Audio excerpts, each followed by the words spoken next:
Bos-bos, wisata alam masih jadi tujuan favorit banyak keluarga. Cocok banget buat tempat ngehealing, ngumpul, sampai bikin konten medsos. Dan di Malang, Jawa Timur, ada satu wisata alam yang lagi naik daun banget, bos. Hai bos, saya Bambang Arianto dari Taman Kemesraan. Taman Kemesraan ini adalah sebuah taman yang didesain dengan konsep Bhinneka Tunggal Ika. Jadi bagaimana sebuah taman yang varian itu kita desain menjadi harmoni. Ingin tahu keseruan di Taman Kemesraan? Tetap di Cuan Bos!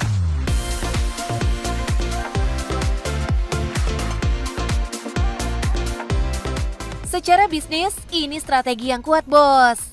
Karena taman tematik yang punya cerita dan sense of place biasanya lebih mudah viral, lebih mudah dikembangkan, dan punya umur panjang dibanding wisata alam biasa yang hanya mengandalkan pemandangan.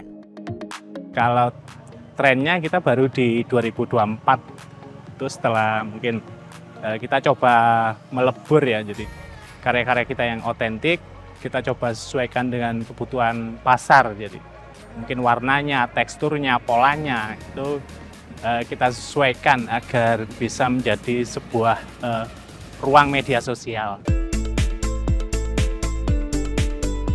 Tren besar Taman Kemesraan baru dimulai tahun 2024, ketika banyak karya lama diperbarui supaya cocok dengan bahasa visual media sosial. Dari warna, tekstur, sampai pola instalasi, semuanya disesuaikan agar tampil menonjol di kamera.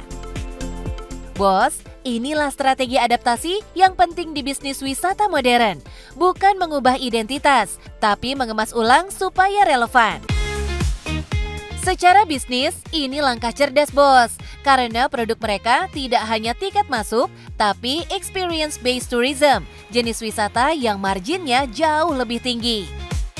Kayak yang satu ini, bos. Kalau sampai hari ini yang paling antri di Kaca Benggala.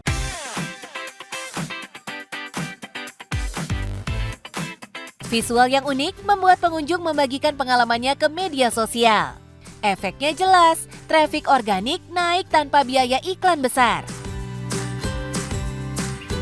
Sementara itu, wahana perahu menarik karena ada interaksi langsung dengan alam. Memberi makan ikan, bebek, atau angsa. Dalam wisata keluarga, aktivitas interaktif seperti ini terbukti meningkatkan durasi kunjungan dan repeat visit. Dua hal penting untuk menjaga stabilitas omset loh, bos. Kalau yang taman-taman kan kita ada kegiatan misalnya rafting, outbound training, kemudian ada misalnya trekking dan lain sebagainya, itu kita sebenarnya memanfaatkan apa yang ada di sekitar kita. Jadi termasuk tim-tim yang ada, itu sebenarnya teman-teman yang sudah ada sebelumnya. Yang bikin Taman Kemesraan beda dari wisata biasa adalah cara main bisnisnya yang memanfaatkan alam apa adanya. Sungai dipakai buat rafting, jalur hutan jadi trekking. Modal bangunannya kecil, tapi nilai jual pengalamannya tinggi karena pengunjung dapat sensasi outdoor yang asli, bukan wahana buatan.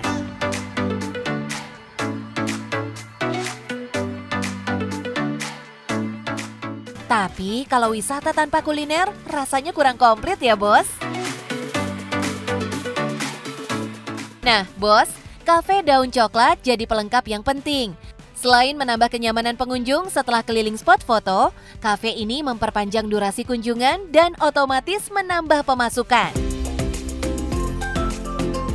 Dengan harga yang bisa masuk di semua kalangan, cukup jadi strategi bisnis Taman Kemesraan. Bikin pengunjung betah lama, tapi tanpa merasa harus keluar banyak uang. Karena semakin lama mereka di area wisata, semakin besar potensi belanja di wahana atau kafe, bos. Nah, bos, agar wisata tetap hidup, satu hal yang wajib didorong adalah kehadiran di media sosial. Ya, yang penting kita datangkan tamu sampai kapasitas optimal, bukan maksimal ya. Ya, caranya ya kita harus hidupkan media sosial kita.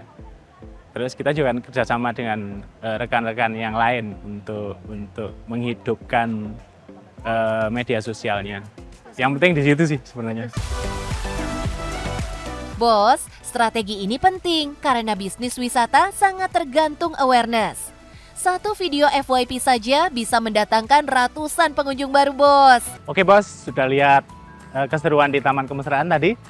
Ada tips dari saya kalau mau mulai sebuah usaha, mungkin wisata seperti saya, ada 3 poin. Yang satu harus unik, yang kedua varian, yang tiga renewable. Tapi dalam prosesnya yang penting kita harus kreatif, kemudian yang kedua konsisten, yang terakhir kita harus jeli melihat momentum. Tapi yang paling penting dari semuanya adalah yang penting cuan, Bos.